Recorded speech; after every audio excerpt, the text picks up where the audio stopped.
जो 10 सेशन हम महिलाओं को दिए गए हैं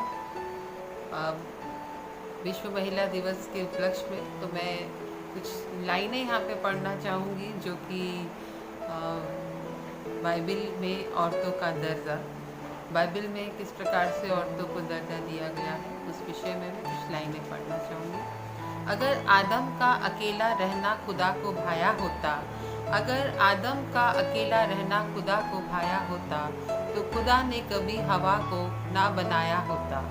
अगर रखना होता हवा को कमतर आदम से, अगर रखना होता कमतर हवा को आदम से, तो उसने हवा को आदम की पसली से नहीं, पाँव के अंगूठे से बनाया होता।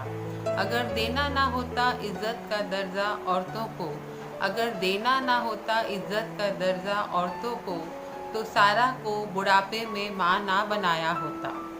अगर भरना ना होता रूहे पाक से औरत को, अगर भरना ना होता रूहे पाक को से औरत को, तो खुदा का बेटा मरियम के हरम में ना समाया होता। अगर होता ना पाक रिश्तों का शाफी, तो अगर होता ना पाक रिश्तों का शाफी, तो पतरस की सास का बुखार भगाया ना होता। अगर माफ़ी होती जागीर सिर्फ मर्दों की, अगर माफ़ी होती जागीर सिर्फ मर्दों की, तो गुनाहगार औरत को पथराव से ना बचाया होता। अगर देनी होती दोज़ख की आग औरत को, अगर देनी होती दोज़ख की आग औरत को, तो सामरी औरत को जिंदगी का पानी ना पिलाया होता। अगर पैदा होकर बेटी बोझ होती माँ बाप पर, अगर पैदा होकर बेटी बोझ होती माँ बाप पर, तो मुर्दा लड़की को यीशु मसीह ने ना जिलाया होता। अगर होती पाबंदी आशा पर तिलावते कलाम की, अगर होती पाबंदी आशा पर तिलावते कलाम की, तो जी उठने का पहला पैगाम औरतों से ना पहुंचाया होता। आप सभी को महिला दिवस की बहुत बहुत शुभकामनाएं। Praise the Lord. मैं परमेश्वर की महिमा के लिए आप लोग के सामने परमेश्वर की स्तुति के लिए एक गाना गाऊंगी जिससे प्रभु यीशु मसीह की महिमा हो। आजा प्रभु मेरे, दर्शन दे दो मुझे, तू ही है माली प्रभु। ओ आजा प्रभु मेरे, कौन सहारा तेरे बिना जीवन संगे सजाए, कौन सहारा तेरे बिना जीवन संगे सजाए। गमा पमा गरे सागा सागा, पादा नि सा नि ध प पादा ग पा रे नि सा, गमा पमा गरे सागा सागा, पादा नि सा नि ध प पादा ग पा रे नि सा। कौन सहारा तेरे बिना जीवन संगे सजाए, कौन सहारा तेरे बिना जीवन संगे सजाए, जीवन संगे सजाए। आजा प्रभु मेरे, दर्शन दे दो मुझे, तू ही है माली प्रभु। ओ आजा प्रभु मेरे।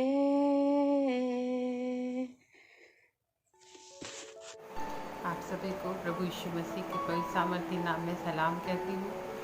मैं मिसिस एस्टर ग्रेस मसीह दुर्ग छत्तीसगढ़ से हूँ।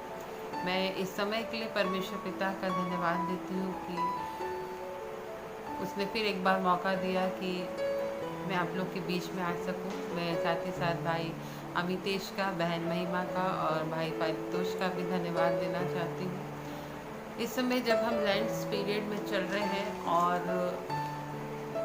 हम ईसाई समुदाय में हम देखते हैं कि ये 40 डेज़ का जो फास्टिंग किया जाता है उसमें लोग बहुत ही उत्साह के साथ इसमें भाग लेते हैं और कई लोग तो पूरे 40 डेज़ ये फास्टिंग करते हैं और कुछ लोग जो ऐसे बुधवार या शुक्रवार को ही उपवास रखते हैं।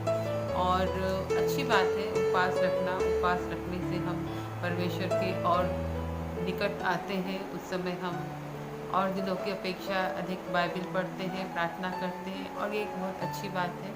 और हम बाइबल में भी ये चीज़ को देखते हैं कि उपवास समय समय पर लोगों ने रखा और किस प्रकार से उन्होंने उपवास रखा और किस कारण से रखा। परमेश्वर ने उन्हें किस रीति से उनकी सहायता मदद की और उनको उस उपवास का उत्तर भी दिया। हम पुराने नियम में देखते हैं कि जब मूसा था और वो जब परमेश्वर से मिलने सीनै पर्वत पर जाता है तो वो 40 दिन वहाँ पर बिना खाए पिए रहता है। और आगे हम देखें नए पुराने नियम में तो बहुत सी जगह हमें जो एलिया के बारे में भी है। एलिया भी 40 दिन तक उपवास रखा उसने और उसी मतलब जो उसने स्वर्गदूत ने उसको रोटी और सुराई में पानी दिया था, वो रोटी खा के और सुराई का पानी पी के वो 40 डेज तक चलता रहा। और आगे हम देखते हैं तो दाऊद भी जो था, दाऊद ने तो अनेकों बार उपवास रखा है। अगर हम भजन संहिता पढ़ें तो उसमें हमें मिलेगा। और भजन संहिता जो 109 का 24 है उसमें तो दाऊद यूँ लिखता है कि उपवास करते करते मेरे घुटने निर्बल हो गए हैं।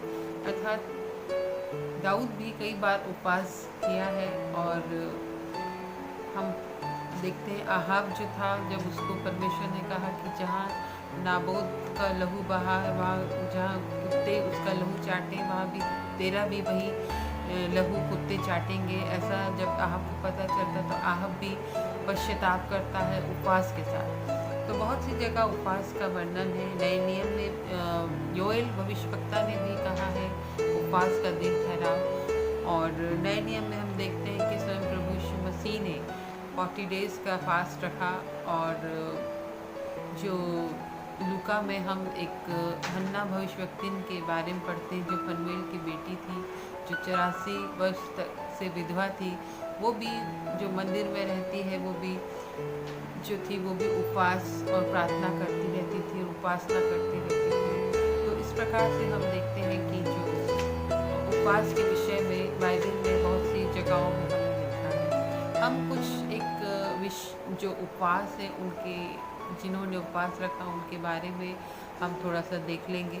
हम यहोशापात राजा जो यहूदा का राजा था उसके बारे में हमको दूसरा इतिहास उसके 20वें अध्याय में मिलेगा कि जब जो यहोशापात राजा था उसके दिनों में ऐसा होता है कि मोआबी, अमोनी और जो मुनिया लोग रहते हैं, आरामी लोग रहते हैं, वो ऐसा करते हैं कि यहोशापात के से युद्ध करने के लिए उस पर चढ़ाई करते हैं। और जब यहोशापात को इस विषय पता चलता है कि लोग मेरे ऊपर युद्ध के लिए चढ़ाई कर रहे हैं तो वो इधर उधर नहीं जाता है, ना वो किसी से सहायता मांगता है और किसी को बुलाता, कुछ नहीं करता। वो सिर्फ यहोवा की खोज के लिए लग जाता है। और वो साथ ही साथ प्रचार करवाता है कि पूरे यहूदा में प्रचार कराता है कि उपवास करो। और सब जितने भी यहूदी हैं अपने बाल बच्चों, स्त्रियों, पुत्रों समेत यहोवा के सम्मुख खड़े होते हैं। और परमेश्वर वहाँ पे उस समय जो यही जेल नामक जो लेवी था, जकरिया का पुत्र था, उसके द्वारा परमेश्वर बात करते हैं और उनसे कहते हैं कि तुम इस बड़ी भीड़ से मत डरो और तुम्हारा मन कच्चा ना हो, क्योंकि युद्ध तुम्हारा नहीं परमेश्वर का है। और जब ये पूरे मन से फिरकर उपवास के साथ परमेश्वर के सम्मुख जाते हैं तो परमेश्वर उनके लिए कार्य करते हैं। और वो जो लोग यहोशापात के ऊपर युद्ध के लिए चढ़ाई करने आते हैं तो परमेश्वर बोलते हैं तो उस भीड़ को देख के डरना मत, तुम्हारा मन कच्चा ना हो, क्योंकि युद्ध युद्ध तुम्हारा नहीं परमेश्वर का है। तुम्हें इस लड़ाई में लड़ना नहीं होगा और तुम ठहरे रहना, खड़े रहकर यहोवा की ओर से बचाव लेना। यानी जो इतने सारे लोग यहोशापात के ऊपर चढ़ाई करने के लिए आते हैं और यहोशापात सिर्फ परमेश्वर का सहारा लेता है, उपवास के साथ पूरे अपनी यहूदा देश के लोगों को लेके, क्या स्त्री बच्चे पुरुष सब लोग आते हैं, परमेश्वर के सम्मुख खड़े होते हैं उपवास में और परमेश्वर उनके लिए बचाव करता है। परमेश्वर बोलता है उनसे कि तुम्हें युद्ध लड़ना ना पड़ेगा। और परमेश्वर वहाँ पे एक आश्चर्यक्रम ये होता है प्रभु का कि वहाँ पे जो उन लोग लड़ाई के लिए आए रहते हैं और आपस में ही वो लड़ जाते हैं। और जब यहोशापात और उसकी जो प्रजा है, जब वो जाते उस स्थान पे जहाँ पे कि लोग इकट्ठा थे, तो वहाँ भीड़ में सिर्फ उनको शव ही शव मिलते हैं और इतने शव पड़े रहते हैं, जगह जगह शव। और जो यहोशापात की प्रजा थी जो लड़ने गए थे, वो लोग वहाँ पे जो मृतक शव रहते हैं, उनके जो जेवर रहते हैं, उनकी जो संपत्ति रहती है, जो उनके गहने मन भावने गहने उनको इतने मिलते हैं और इतनी सामान उनके पास रहता है कि उनको लूटते लूटते 3 दिन हो जाता है।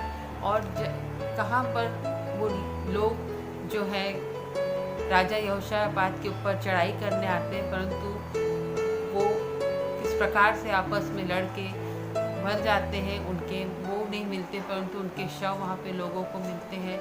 और परमेश्वर इस तरह से जो कि संपूर्ण मन से परमेश्वर के सम्मुख उपवास के साथ आए थे और परमेश्वर उनको उस बड़ी लड़ाई से बचाता है। दूसरा उपवास हम देखेंगे एस्तर रानी का, जो कि राजा सहर्ष की पत्नी थी और यहूदी जाति की थी, परंतु अपने भाई मोर्दके के आज्ञा के अनुसार वो नहीं बताती है कि मेरी जाति क्या है। और ऐसा होता है कि जो राजा का हाकिम था हामान, वो जब राजभवन के फाटक से आता जाता था तो मोर्दके कभी भी उसको झुक कर ना उसके सामने झुकता था, ना उसको दंडवत करता था। परंतु कुछ लोग हैं जो हामान को बता देते हैं और वो ये भी बता देते हैं कि वो यहूदी जाति का है। और जब हामान को पता चलता है कि मोर्दके यहूदी जाति का है, तो वो ऐसा करता है कि सारे यहूदियों को नाश करने की युक्ति बनाता है और राजा के द्वारा वो आज्ञा निकालता है कि क्या जवान, क्या बूढ़े, क्या स्त्री, क्या बालक सब जो है नष्ट किए जाएं, उनका सत्यानाश किया जाए और उनका धन संपत्ति लूट ली जाए। तो वो एक युक्ति बनाता है कि मैं इस प्रकार से यहूदी जातियों का अंत कर डालूँगा। और जब ये बात मोर्दके को पता चलती है, मोर्दके को पता चलती है, वो जब एस्तर रानी को इस बात के विषय में बताता है और उससे ये बोलता है कि ये नहीं कि तू राजभवन में रह रही है इसलिए तू बच जाएगी, परंतु तुझे जो ये पद में दिया गया है, हो सकता है वो इसी दिन के लिए दिया गया है कि इस तेरे द्वारा तेरी यहूदी जाति बचाई जाए। तो एस्तर रानी जो थी वो मोर्दके को ये मैसेज भिजवाती, संदेश भिजवाती है कि मैं राजा के सामने जाऊंगी तो, और 3 दिन तक उपवास रखने के लिए बोलती है कि मैं भी 3 दिन तक अपनी सहेलियों के साथ उपवास रखूंगी और तुम लोग भी मेरे लिए 3 दिन तक के लिए उपवास करना, ना कुछ खाना ना पीना, मैं भी इसी रीति से उपवास करूंगी और मैं राजा के नियम के विरुद्ध राजा के सम्मुख जाऊंगी। अगर मर गई, नाश हो गई तो हो गई। और ऐसा होता है कि लोग 3 दिन तक फास्ट रखते हैं और फास्ट रखने के बावजूद जब एस्तर रानी राजा के पास जब जाती है, आंगन में खड़ी होती है और राजा उसको देख के अपने राजदंड उसे की ओर बढ़ाता है और वो राजा से निवेदन करती है कि मेरे यहाँ खाना खाने आना। और इसी रीति से वो दूसरी बार राजा जब उसके यहाँ जाता है, हामान के साथ बुलाती है और हामान और राजा जाते हैं तो वो फिर पूछते राजा तुझे क्या चाहिए, मैं तुझे आधा राज भी दे दूँगा। परंतु एस्तर रानी उससे बोलती कि कल फिर हामान के साथ मेरे यहाँ भोज पे आना। और फिर दूसरे दिन भी ऐसा होता है, राजा जो है हामान को लेके एस्तर रानी के यहाँ रनवास में जाते हैं, वहाँ खाना खाने के लिए भोज के लिए जाते हैं। और ऐसा होता है कि जब राजा फिर पूछते हैं तो रानी उसे बताती है कि मेरी जाति किस प्रकार खतरे में है और मैं भी यहूदी जाति की हूँ और किस प्रकार से जो मेरी जाति को नाश करने के लिए ऐसी युक्ति बनाई गई है। तो राजा उससे पूछता है कि ये सब कौन कर रहा है। तो फिर रानी हामान का नाम बताती है और जो राजा था वो कुछ देर के लिए बाहर आंगन में जाता है और तब तक हामान सोचता है कि अब मैं गया, अब मेरा नाश होगा। तो वो रानी के पास जैसे ही जाता है और उसी समय राजा का आना होता है और कुछ मिसअंडरस्टैंडिंग होती है और ऐसा होता है कि हामान को जो उसने मुर्दके के लिए फांसी का फंदा बनवाया था 50 हाथ ऊंचा, तो उसमें उसको चढ़ा दिया जाता है। और इसके बाद रानी राजा से ये निवेदन करती है कि वो जो पहली जो आज्ञाएं भेजी गई हैं उसको निरस्त की जाए और उसके बदले दूसरी आज्ञा भेजी जाए। और इस प्रकार से राजा जो है वो पूरी जो भेजी गई थी आज्ञाएं वो निरस्त की जाती है और उसके बदले ये आज्ञा दी जाती है कि अगर कोई यहूदी को जाति के लोगों को, स्त्रियों को या बच्चों को मारता है, धन लूटता है, तो उल्टा उसको ही मारा जाए। और इस प्रकार से जो एस्तर रानी है और जो वहाँ शोषणगढ़ के यहूदी लोग थे, उनके उपवास के द्वारा एक जाति बचाई जाती है और उसका वो जो उपवास के साथ प्रार्थना करते हैं उसका ये रिज़ल्ट उन्हें मिलता है कि उनकी पूरी जाति बचाई जाती है। तीसरा उपवास हम देखेंगे योना की पुस्तक में। योना जो कि परमेश्वर ने उससे कहा था कि निनवे नगर को जा और वहाँ निनवे नगर को जा और उसके विरोध में प्रचार कर, क्योंकि मेरी जो उनकी बुराई है मेरी दृष्टि में बढ़ गई है। और योना क्या करता है,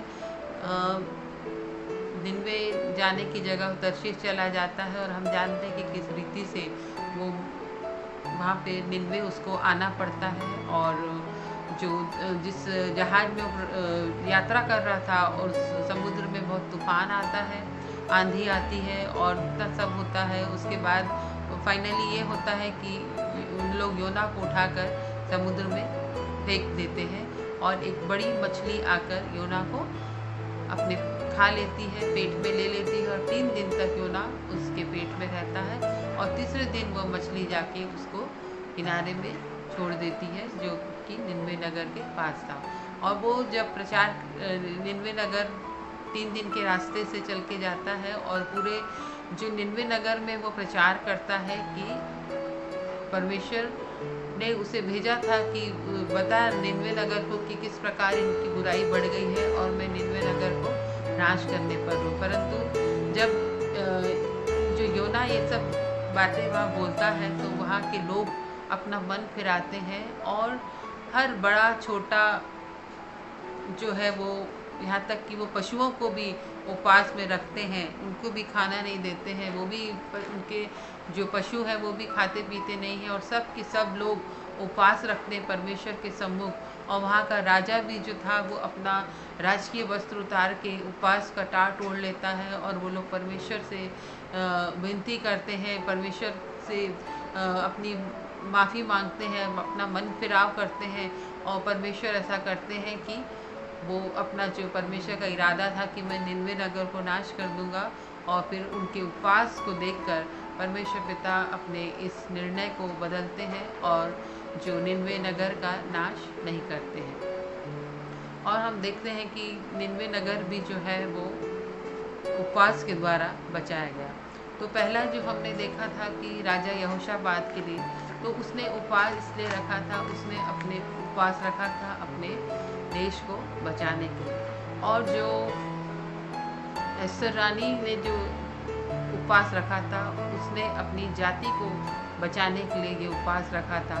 और योना की पुस्तक में जो हम देखते हैं कि निनवे नगर के लोगों ने जो उपवास रखा राजा के समेत, और उससे ये होता है कि एक नगर बचाया जाता है। तो हम जब भी उपवास करें हमारा एक मकसद होना चाहिए और हमें एक उद्देश्य लेके हमें उपवास को रखना चाहिए। जिस तरह कि इन लोग ने उपवास रखा और उनका जो परमेश्वर ने उनके उपवास को ध्यान में रखते हुए उनकी देश को बचाया, उनकी जाति को बचाया, उनके नगर को बचाया। योएल उसका 2 अध्याय उसके 15वें पद में लिखा है, सियोन में नरसिंगा फूको, उपवास का दिन ठहराओ, महासभा का प्रचार करो।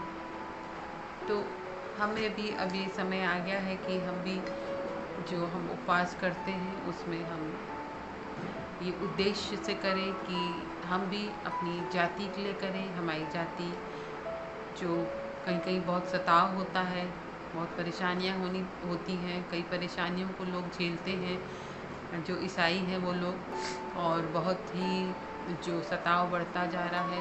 आज हम उनके लिए उपवास प्रार्थना करें, हम अपने देश के लिए उपवास प्रार्थना करें कि हमारा देश एक अच्छे जगह, एक ऐसा देश बने जो कि बहुत अच्छा रहे, जिसमें शांति रहे, और जैसा परमेश्वर चाहता है वैसा हमारा देश बने, और ऐसे लोग, नेता ऐसे हमारे देश को चलाएं जो परमेश्वर का भय मानते हों, और हम अपने नगरों के लिए, अपने शहरों के लिए, और हमारे जो जवान हैं उनके लिए हम प्रार्थना करें, उद्देश्य एक ऐसा रखें उपवास में। ये सारी बातों के लिए हम उपवास के साथ प्रार्थना करें, और ज़रूर परमेश्वर भी हमारी प्रार्थनाओं को, हमारे उपवास का उत्तर ज़रूर हमें देगा, और इन सब वचनों के द्वारा परमेश्वर पिता आप सबों को आशीष दे।